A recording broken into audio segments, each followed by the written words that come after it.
أعوذ بالله من الشيطان الرجيم بسم الله الرحمن الرحيم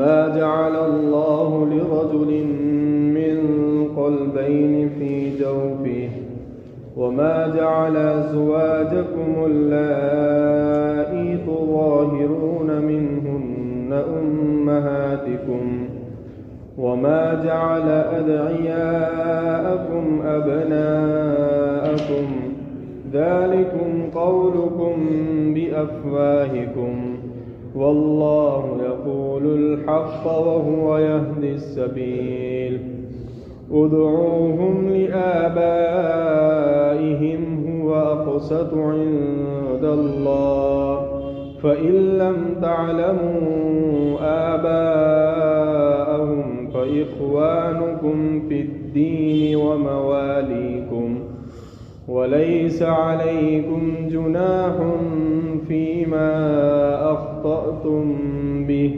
ولكن ما تعمدت قلوبكم وكان الله غفورا رحيما صدق اللہ العظیم۔ یہ سورۃ الاحزاب کی چوتھے اور پانچویں نمبر کی آیت کریمہ ہے۔ جیسا کہ آپ کو بتایا گیا تھا کہ اس چوتھے نمبر کی آیت کریمہ میں حق سبحانہ و تعالی نے عرب میں پائے جانے والی کچھ رسمیں اور اس کی تردید کو بیان فرمایا ہے۔ اس آیت کریمہ میں 3 رسموں کو بیان کیا گیا ہے، ان میں سے 2 کا ذکر ہو چکا۔ تیسری رسم جو عرب کے اندر پائی جاتی تھی اس کا ذکر کرنا ہے۔ چنانچہ زمانہ جاہلیت کے اندر عرب کی ایک رسم یہ تھی، متبنہ منہ بولا لے پالک، جس کو ہمارے عرف کے اندر دستک لینے کا رواج تھا۔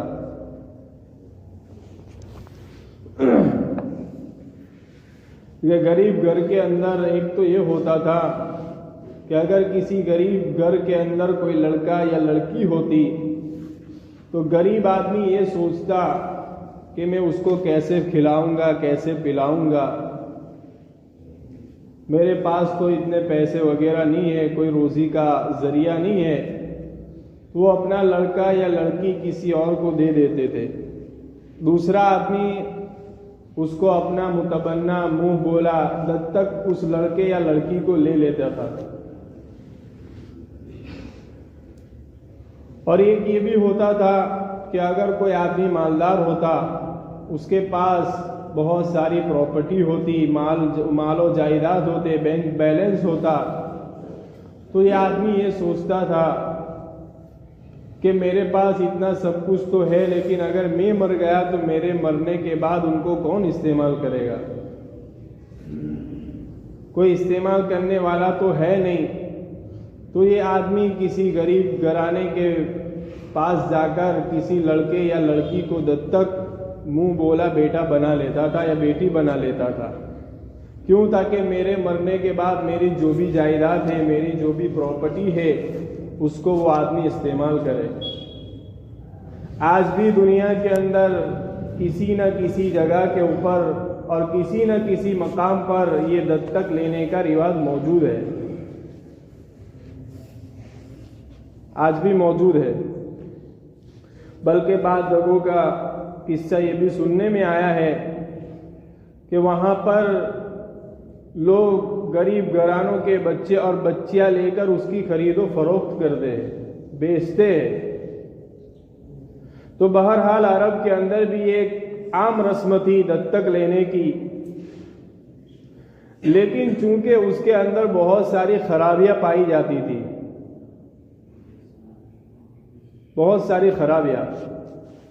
سب سے پہلی خرابی تو یہ پائی جاتی تھی کہ جب کوئی آدمی کسی کو دستک لے لیتا تو وہ دستک لیا ہوا لڑکا ہو یا لڑکی، اس کا رشتہ حقیقی ماں باپ سے کٹ جاتا تھا اور کسی اور کی طرف اس کا رشتہ جڑ جاتا تھا۔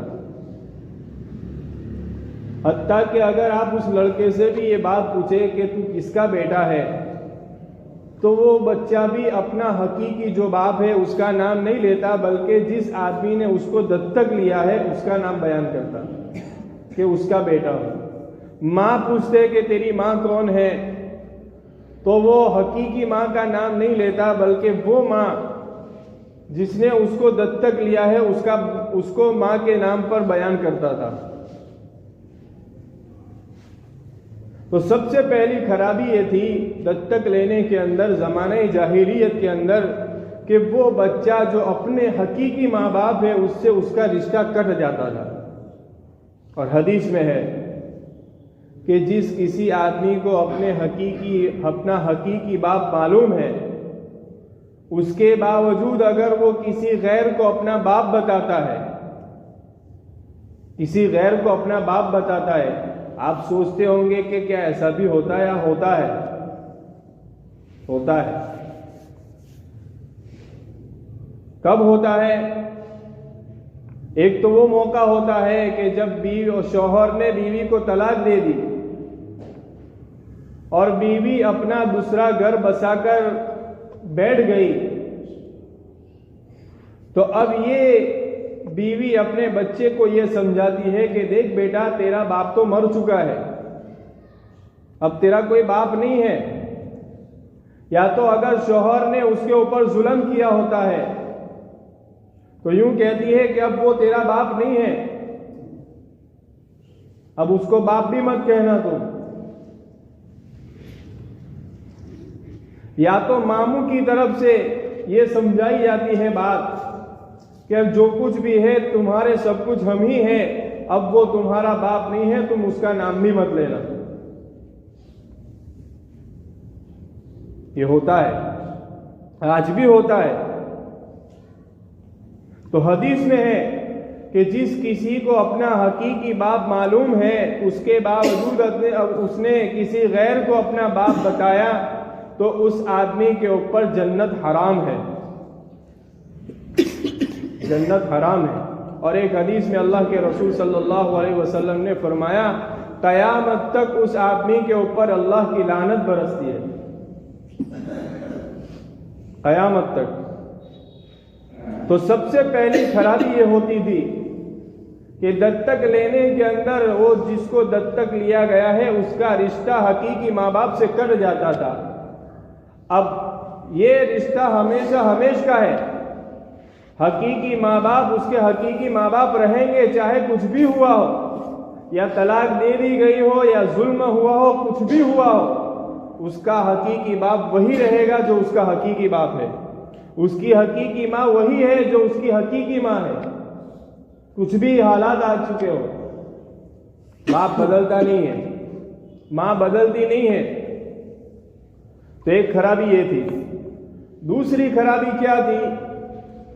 دوسری خرابی یہ تھی کہ جو کوئی آدمی جس کسی کو دستک لیتا، اپنا منہ بولا بیٹا بنا لیتا، تو اس کو اپنی حقیقی اولاد کی طرح شمار کرتے تھے، ساری چیزوں کے اندر، حتیٰ کہ ورثہ کے اندر بھی، وینچڑی کے اندر بھی، میراث کے اندر بھی، ساری چیزوں کے اندر حقیقی بیٹے کی طرح اس کو سمجھتے تھے۔ اور اس کے اندر شریعت کا ایک بہت بڑا قانون ٹوٹتا تھا، اس لیے کہ شریعت کا قانون تو کیا ہے کہ میراث تو حقیقی اولاد اور حقیقی باپ کا حصہ ہے، کہ باپ کا انتقال ہو گیا تو اس کی میراث اس کے حقیقی بیٹے کو ملے گی، اور اگر بیٹے کا انتقال ہو گیا تو اس کی میراث حقیقی باپ کو ملے گی۔ یہ تو منہ والا بیٹا ہے، لیکن ان کی یہ خرابی یہ تھی کہ وہ اس کو بھی اپنی حقیقی اولاد کی طرح شمار کرتے تھے، کہ منہ بیلا منہ جس نے اس کو لے پالک اور متبنہ اور دستک لیا ہے، اگر اس آدمی کا انتقال ہو گیا تو اس کی میراث کے اندر اس آدمی کا بھی وہی حصہ جو اس کی حقیقی اولاد کا ہے۔ اور اگر الٹا ہوا کہ پہلے اس لے پالک اور جس کو دستک لیا ہے اس کا انتقال ہو گیا، تو اس کی جتنی بھی پراپرٹی اور اس کی جتنی بھی جائیداد ہوتی تھی تو یہ آدمی دستک لینے والا یوں کہتا یہ تو میرا بیٹا تھا، اس لیے ساری ملکیت میرے حصے میں آنی چاہیے، یہ میری ہونی چاہیے۔ حالانکہ ایسی بات نہیں ہے، شریعت کا ایک بہت بڑا قانون ٹوٹتا تھا۔ تو دوسری خرابی اس کے اندر یہ تھی۔ تیسری خرابی کیا تھی کہ جو کوئی جس آدمی نے اس کو دستک لیا ہے، متبنہ لے پالک بیٹا بنایا ہے، تو اس گھر کی عورت اس کے لیے محرم کی طرح ہو جاتی۔ مثال کے طور پر اگر کسی عورت نے کہہ دیا کہ یہ میرا بیٹا ہے، میں نے اس کو دستک لے لیا، یہ میرا متبنہ ہے، تو اس کے گھر کے اندر جتنی بھی عورتیں تھیں وہ ساری اس کے لیے محرم ہو گئی۔ اب یہ آدمی جس کو دستک لیا گیا ہے، جس لڑکے کو یہ آتا ہے جاتا ہے، جوان گھر کے اندر عورتیں ہیں، لیکن یہ دستک لینے والے کیا سمجھتے کہ میں نے تو اس کا اپنا بیٹا بنا لیا ہے، اس لیے تو میرا بیٹا ہے، اور یہ بچہ اور یہ لڑکا یوں سمجھتا کہ یہ تو میری ماں ہے۔ اور گھر کے اندر جو عورتیں ہوتی یہ دیکھتی، یہ ایک سوچتی کہ میری ماں نے تو اس کا اپنا بیٹا بنایا ہے، اس لیے یہ تو میرا بھائی ہوا، اور یہ سوچتا کہ میں ان کا بیٹا ہوں اس لیے یہ میری بہنیں ہوئی، بالکل اجنبی کی طرح، حالانکہ اس کا حکم اجنبی کی طرح ہے، لیکن یہ خرابی تھی کہ پرائے ہونے کے باوجود وہ محرم بن جاتی، اور گھر کے اندر آمد و رفت بالکل ایسے جیسے حقیقی محرم ہو۔ یہ ساری خرابیاں دستک لینے کے اندر زمانہ جاہلیت کے اندر پائی جاتی تھی، اور اس آیت کا شان نزول بھی کچھ اسی طرح ہے۔ حضرت عائشہ رضی اللہ تعالی عنہ کی روایت ہے کہ ایک صحابیہ حضرت نبی کریم صلی اللہ علیہ وسلم کی خدمت میں حاضر ہوئی، اور اس نے آ کر اللہ کے رسول صلی اللہ علیہ وسلم کے سامنے یہ بات بیان فرمائی، اللہ کے رسول میرے شوہر ابو حذیفہ نے ایک لڑکے کو متبنہ اور دستک لیا ہے، اب وہ لڑکا آتا جاتا رہتا ہے، کبھی کبھی ایسا بھی ہوتا ہے کہ میں ایک کپڑے میں ہوتی ہوں، ایک کپڑے مطلب یوں سمجھ دیجئے کہ نائٹ ڈریس یا نائٹی کچھ بھی کہہ دیجئے، میں ایسی حالت کے اندر ہوتا ہوں تو میرے لیے کیا حکم ہے؟ اس موقع کے اوپر یہ آیت کریمہ نازل ہوئی، کون سی؟ وَمَا جَعَلَ أَدْعِيَاءَكُمْ أَبْنَاءَكُمْ، کہ تمہارے منہ بولے بیٹے یہ تمہارے حقیقی بیٹے نہیں ہیں، یہ پرائی ہے، ان کے لیے پردہ ضروری ہے۔ یہ تو متبنہ کا مسئلہ ہے۔ آج ہمارے معاشرے کے اندر ہم دیکھیں، پڑوسی کا بچہ ہمارے گھر آتا ہے، محلہ کا بچہ ہمارے گھر آتا ہے، نوجوان ہے، لیکن ہمارے گھروں میں احتیاط نہیں ہوتا۔ یہ تو عادت سے ہے، نہ تو وہ جھونو تعلق سے ہمارا کہتے حلال نہیں ہو جاتا۔ پردہ ضروری ہے، پردہ لازم ہے، ضروری ہے۔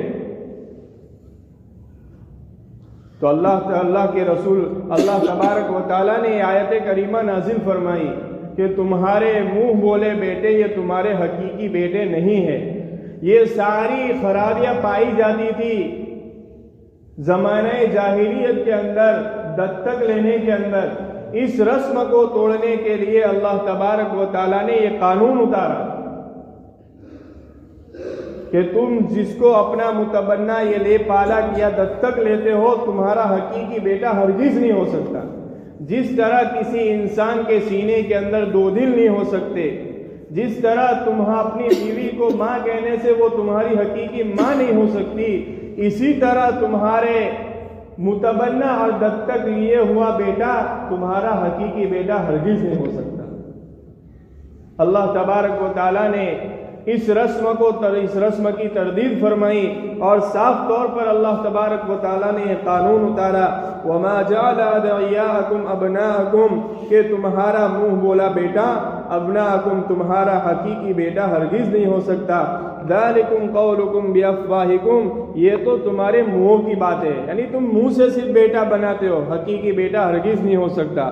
واللہ یقول الحق وہو یہدی السبیل اور اللہ تبارک و تعالیٰ سچ بات بیان فرماتے ہیں وہو یہدی السبیل اور وہ سیدھے راستے کی طرف تمہاری رہبری فرماتے ہیں۔